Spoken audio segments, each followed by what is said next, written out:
Good afternoon, tubers of the RC universe. Welcome to RC Helijet UK for another installment on the channel. We are readdressing the model that is a complete pain in the butt. We are talking, of course, of the Cobra. It has given me nothing but grief since I had the model. It is extremely difficult to get flying.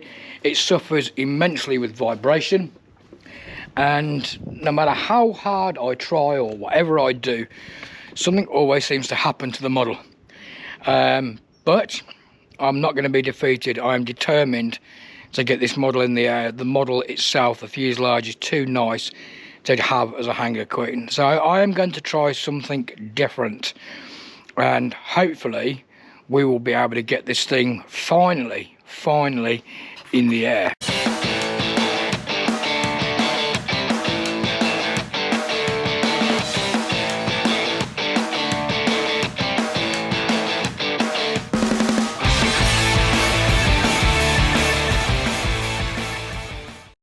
As you can see, it is an absolutely gorgeous day up here. There's not a lot of cloud around. There's a very slight breeze, and it's not actually that cold. But this is taking priority over the flying. So anyway, let's crack on, like I say. Right, the model is in exactly the same place as it was at the end of the last video, because it is the same day. And as we are talking, I am currently uploading the video that you will have seen with this model going. So we've got a little bit of damage here on the doghouse where the rotor head has obviously hit it. We've got this pylon has come off again, and we've got damage here where the actual mechanics have come away from the wood. Now, as you can see in the video, it's just giving me nothing but grief. But what I'm going to try and do is, I believe a lot of it is to do with how high the rotor head is on the model. Now, okay, I know the real helicopter has got a high rotor head, but in reality, this is a model. It's not a full-size helicopter, and I need to try and do whatever I can to get it to fly. And the idea that I've come up with is to basically take the rotor head off, take these arms off and the mixer arm off that I repaired, and basically remove this shaft completely and replace it with an Align 450 size shaft, which is this one here. It is a lot shorter and it is conveniently stuck there where the bearing is, where this is going to sit. We are looking at around about there, that height. So we've got at least 2 inches difference, and with the rotor head sat on here, it's going to drop this rotor head down by about at least 1 inch, I think. And I'm going to see what it's like that height, see if that helps. New arms and whatnot, obviously, because the head's going to be lower, so these arms are going to be too long. Keep the same swash plate, keep the same mixer arm on there to stop the anti-rotation. Yeah, you know what I mean. But that's the only thing that I can think of that's going to help get this model in the air. It means, unfortunately though, I've got to take the mechanics back out again, which, as you saw in the previous video when I built this, it is a nightmare getting them back in. Not so bad to get them out, but I've got to take all this tower rotor apart again at the back, and take the boom off just to get it all out. So there's no point in messing around, guys. We might as well get on with it and take it apart. So I'll stick you in lapsy timey mode and I'll start dismantling it.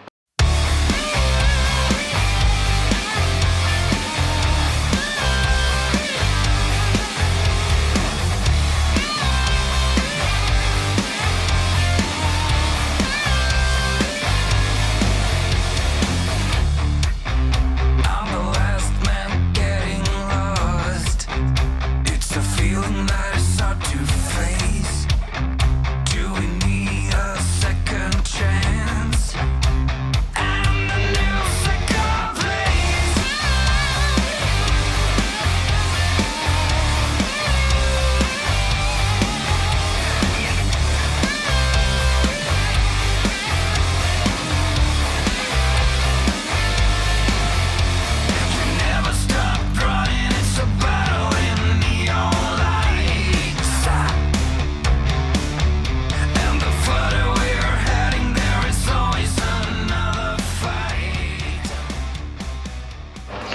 Right, apart from obviously the doghouse being damaged and the pylon coming away again, the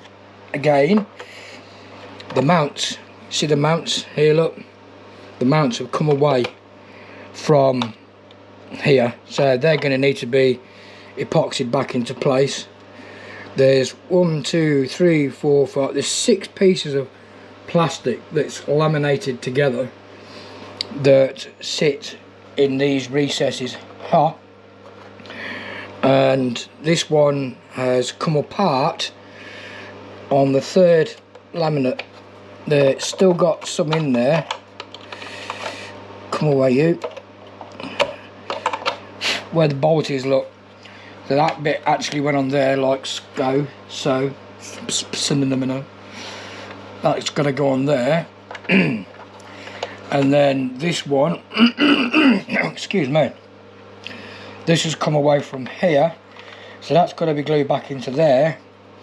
And then this one is obviously, that's got to go that way around inside it.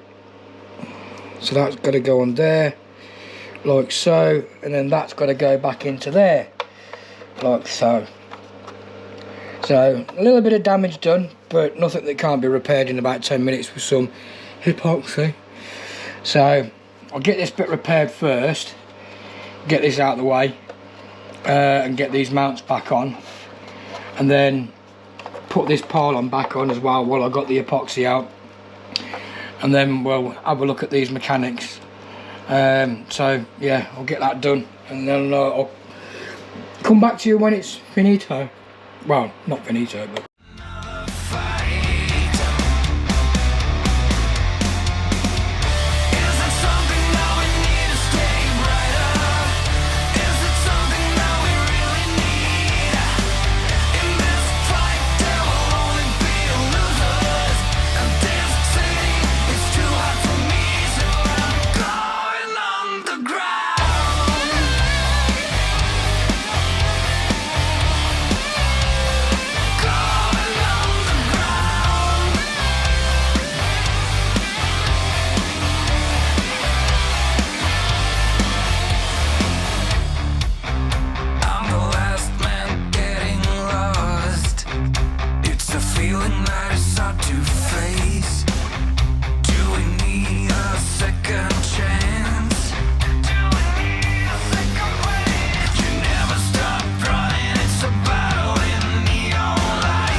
do you ever have trouble with your lid sticking to your cyanoacrylate glue?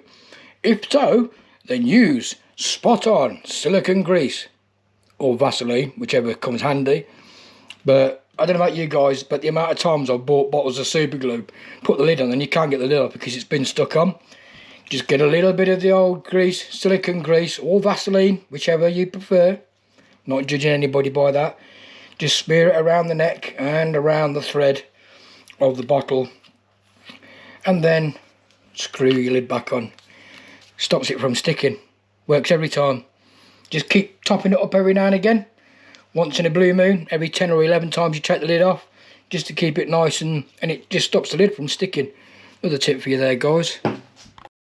Right, I'm going to remove the main gear and this collar, undo these ball links, and then take off the swash plate and pull out the shaft, and then slide in this shaft, which is that my arm over here? Let's have a look.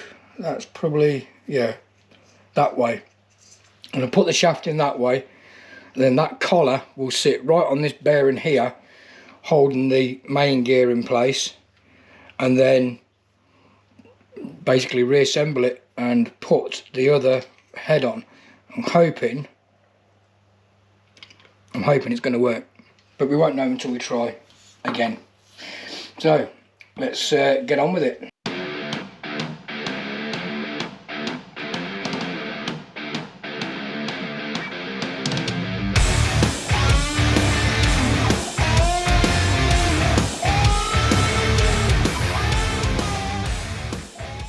there's the original shaft, and I've just rolled it across the table and there's no bend on it at all. And I mean, the surface is pretty flat. It's not glass, but you'd see this, it'd be yeah, but it doesn't, it just rolls nice. So I don't think there's actually anything wrong with this. I'll keep it to one side just in case, but yeah, let's go back to see if we can get this 450 shaft fitted instead.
Good morning guys, welcome to day 2 of part 2 of the Killer Cobra.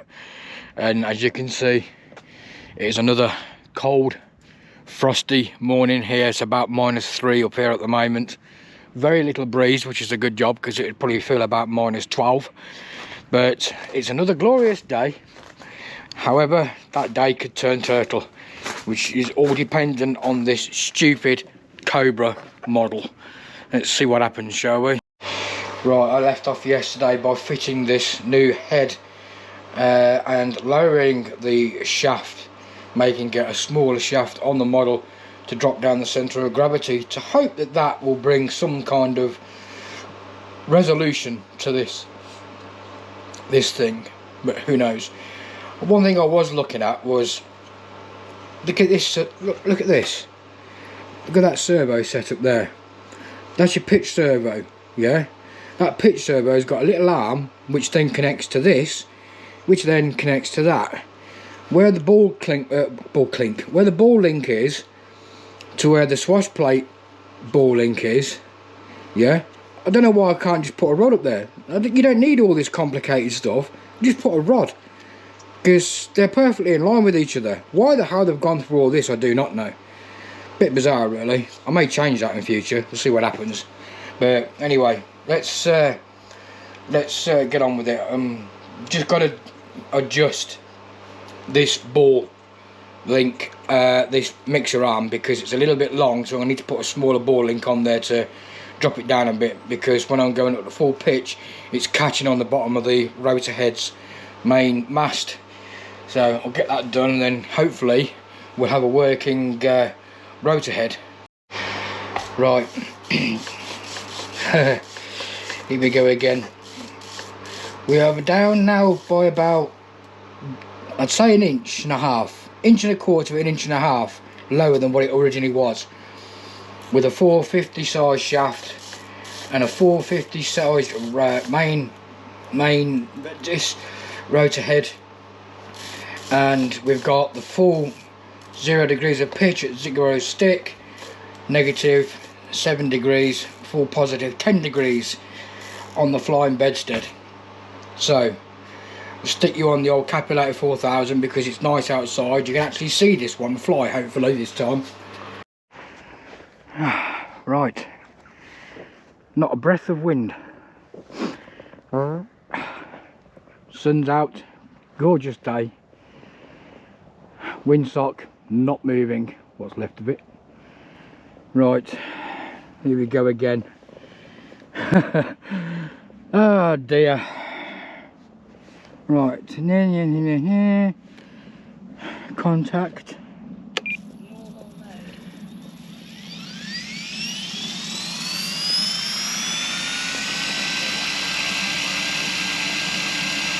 No shaky shaky.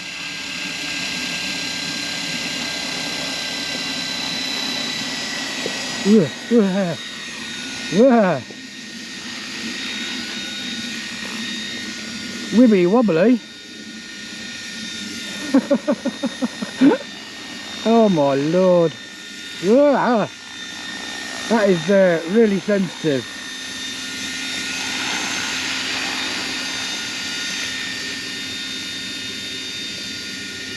Okay, we've got a bit of a wag on that tail there, haven't we? Let's just try something. If I can get it down. Touch down. No, come back a bit. Oh my lord.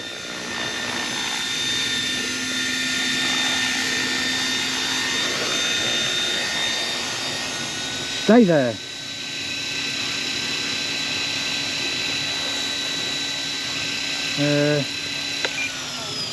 Ooh. Okay, that's a bit twitchy. Gee whiz. Okay, right. Let's try. Let's go down. I'm sure I've got rates set on this. Increase the head speed, increase the gyro gain. Okay, let's try again. Wow.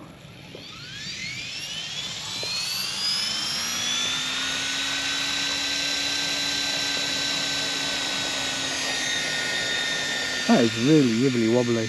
Look at that.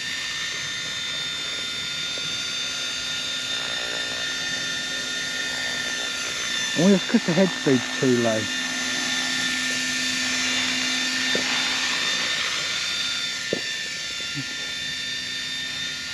A bit of a waggle there, isn't there? Let's see if I can increase the head speed without crushing it.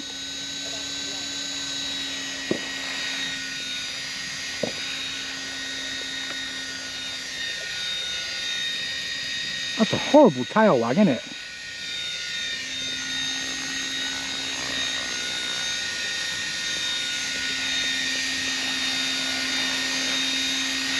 Could be the mechanics flexing that's causing it on the frame.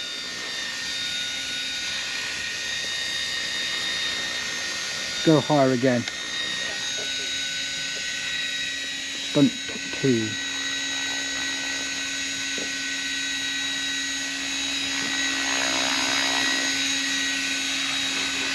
Looks like the mechanics are wobbling on the frame. That's a bizarre one.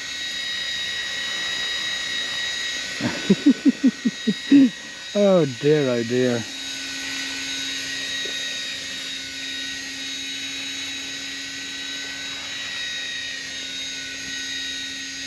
What's the tracking? Tracking's good.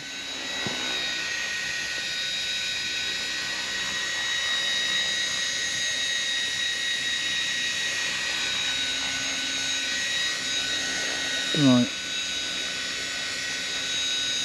That's really, really weird, that is, that waggle. I wonder if it's the mechanics on the frame, whether it's...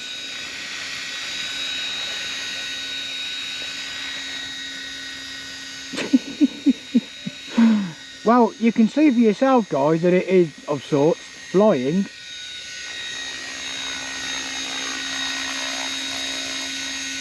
Oh my god, look at it. It's like some rickety old banger, isn't it?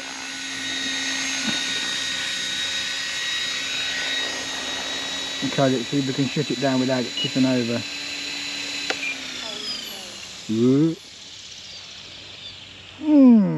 Interesting.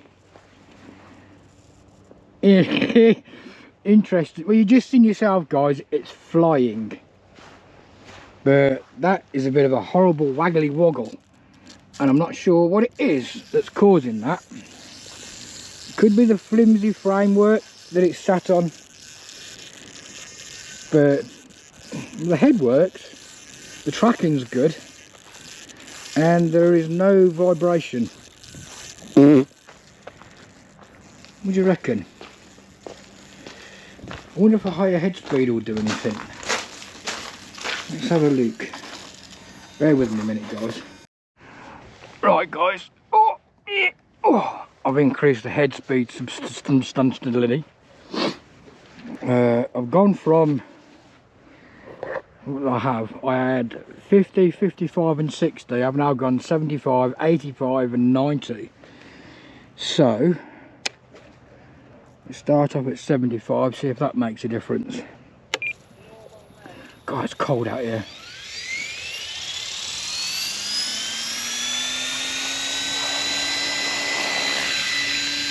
Yes,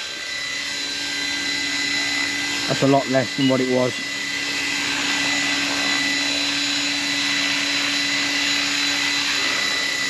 Right, got one more. Whoop, come back. Don't want me going in the catch fencing.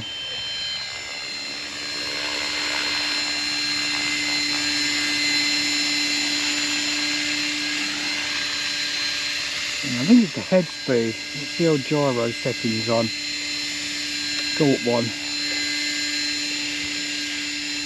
That's made it worse. So land. Oh dear.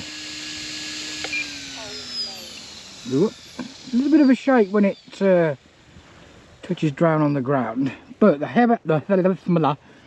higher head speed has definitely got rid of that a little bit. So let's go down to my gyro settings. What do we got? I think I need to go higher. I've got 25, 30 and 35. Let's go, oops. Let's go 40. God, it's cold out here. 40, 45 and 50. What do you reckon, guys? Do you reckon we're getting there? Right, so my gyro is now set at 40, 45 and 50 instead of 25, 30 and 35.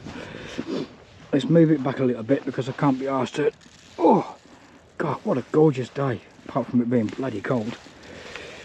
And if the camera's picking it up, guys, you can see the ice on the deck. Right, do you think we're getting there? It seems to be getting better. Right, so now we've got higher head speed, and we've gone from 25, 30, 35 to 40, 45 and 50 on the old gyro settings. Right, let's try again, see what it does now.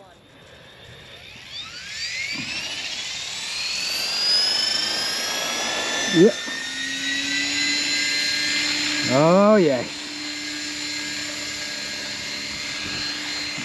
Oh no. Here we go. It's come. Go one more on the gyro.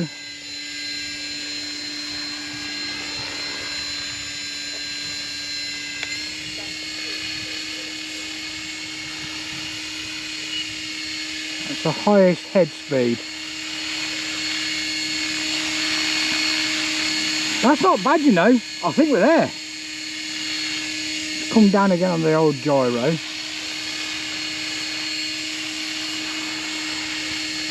All the way down. I think we've got it, guys. A little bit of a wag there, but we are sat at 90% head speed out of 100 on the transmitter.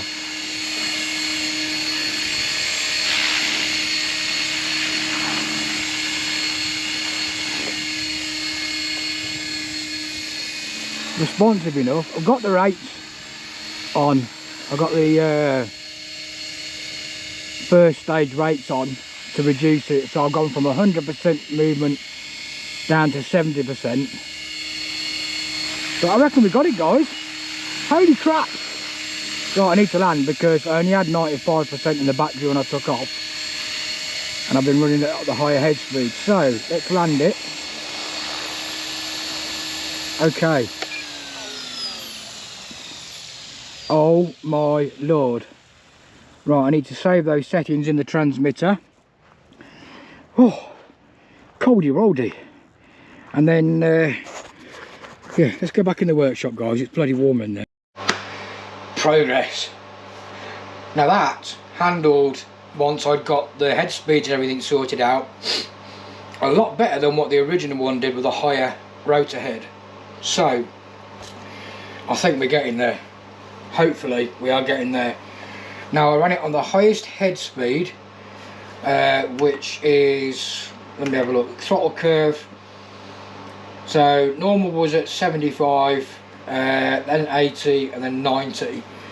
So I need to adjust that now, so I need to put the normal on 90, because I know that then that's, you've got added weight that we're going to add to it, so I think it's going to need it. So I'll change that to 90. That way then I know that it's going to be enough. I ain't got my right glasses on, no wonder I can't see. Oh man alive, it's cold out there. So change those all to 90.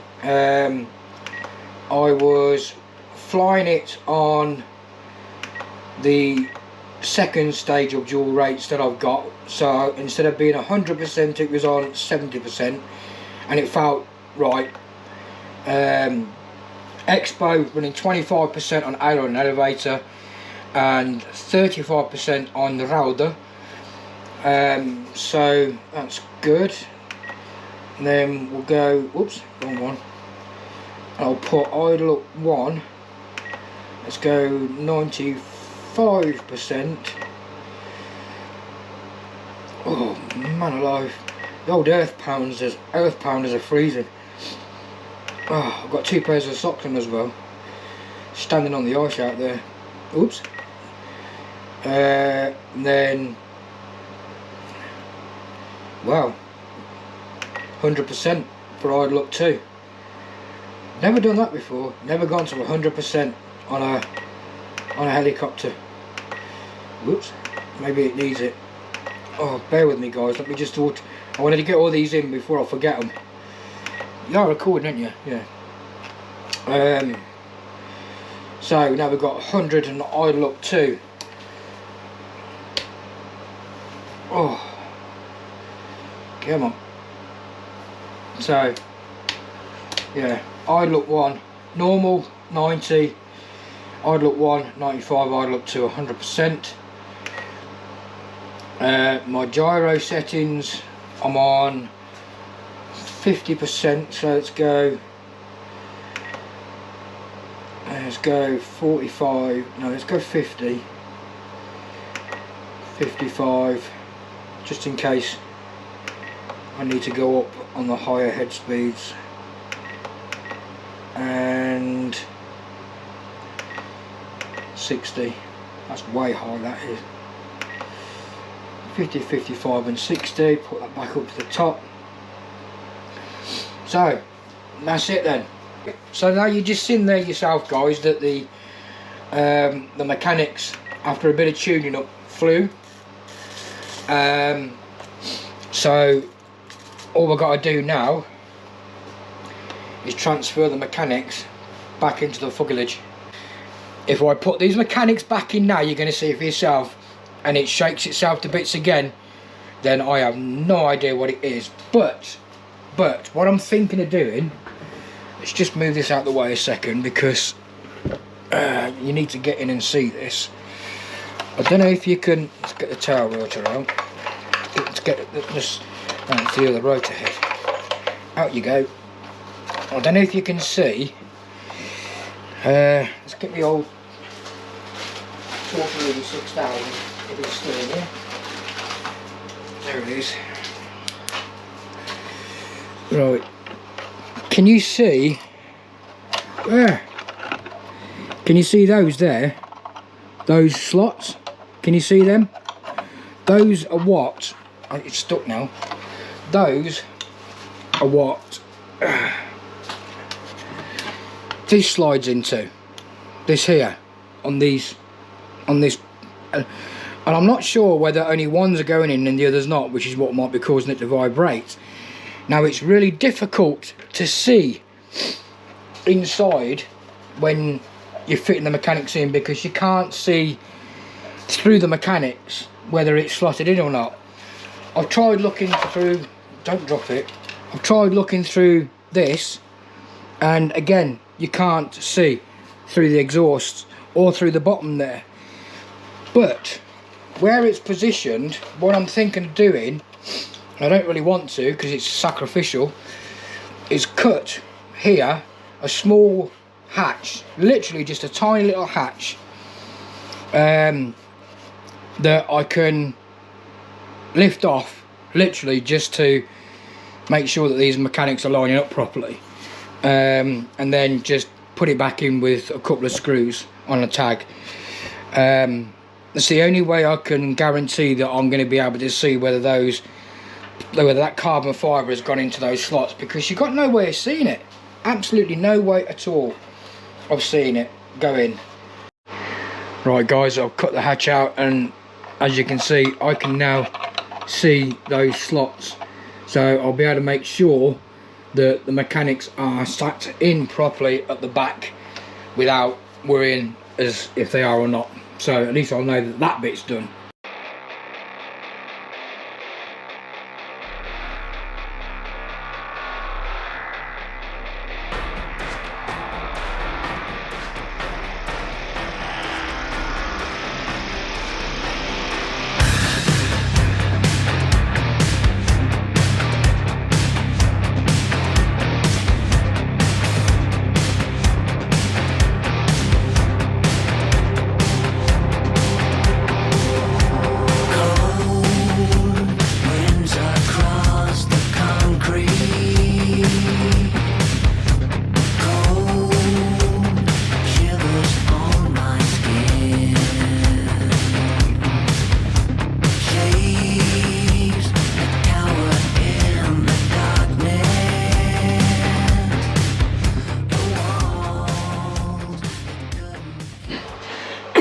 Excuse me.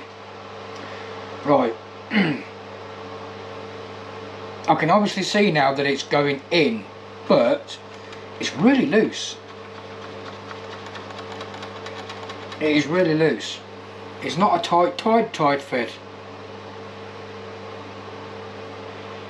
So I'm wondering whether to pack up the carbon with some double-sided foam tape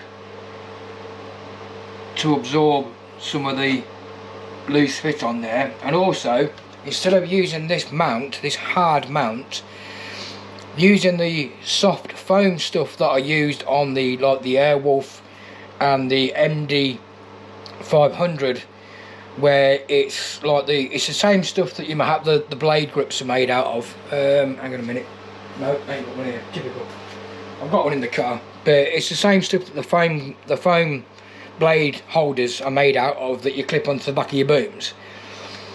Making something in the same shape as this with the holes in, with a plywood top, putting that underneath and then bolting that down, because that's going to absorb a lot of vibration yet still mount it quite hard. I think that's what I'm going to do, guys.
Right, there we go.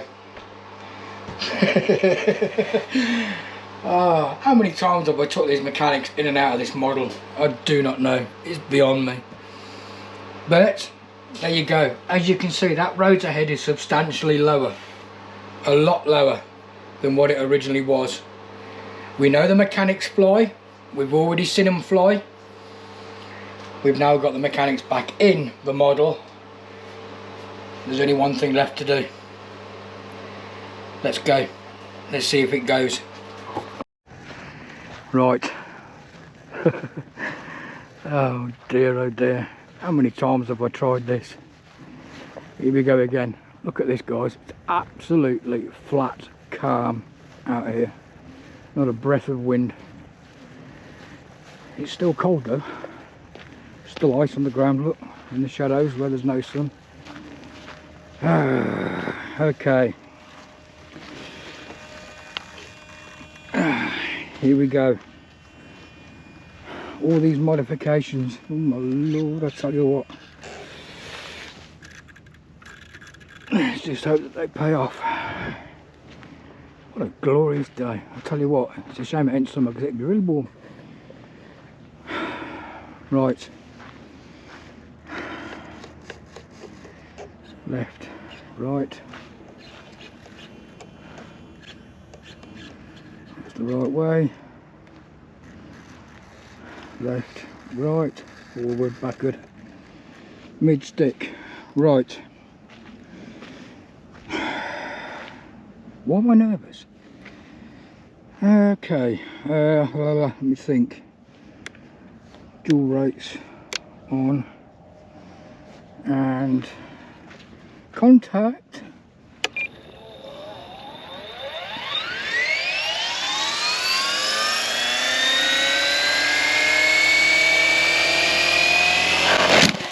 Jesus Christ almighty.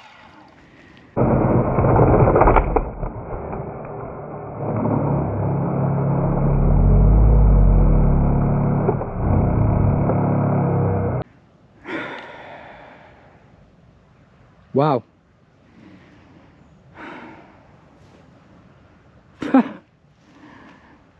Bits of that shot everywhere. Everywhere. That is a mess.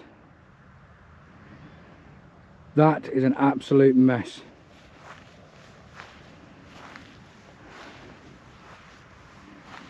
I don't think there's any coming back from this one, guys. No way. No way. The canopy's completely smashed.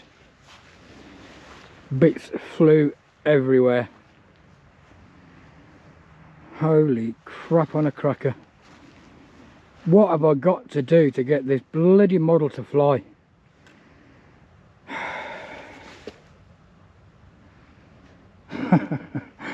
Oh, tell you what. Pick up all the bits and then go back into the workshop.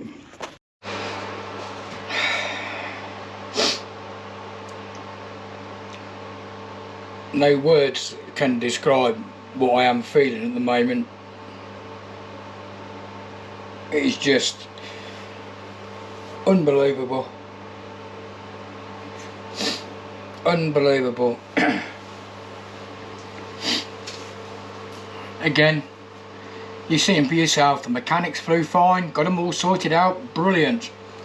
Put them in the canopy, in the cockpit, in the fuselage. Started off alright, you know. It was almost up to its full revs and I thought, awesome, no vibration. And then it just started, one slight, whatever it was, and that was it. It just, well, you see for yourself, it just didn't stop. I am absolutely gutted. I am sick to death of trying to get this model flying now.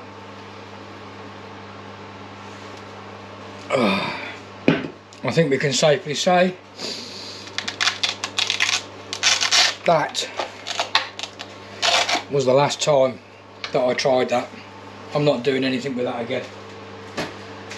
I'm going to strip it out, completely strip it down, and well,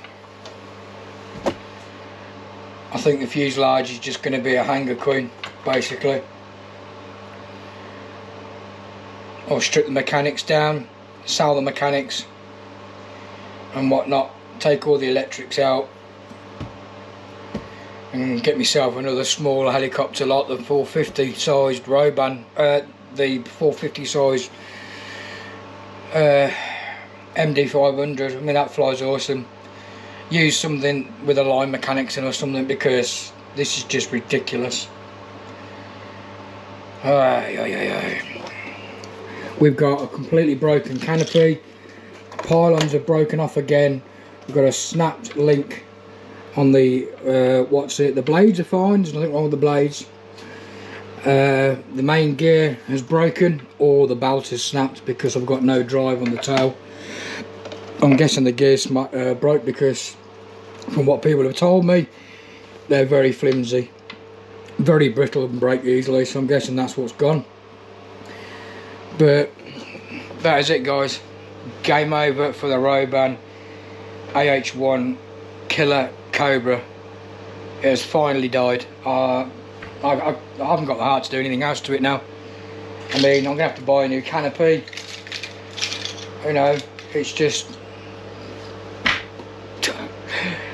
I'm mortified. Never mind. Yeah. Right. Thanks for watching, guys. Click the old like and subscribe button and the old notification link, ding dong, and stay tuned for more content. We'll be looking at the Bal 230 next, I think, and trying to get that flying. But as far as this is, we're done. Take care, guys. See you in the next video.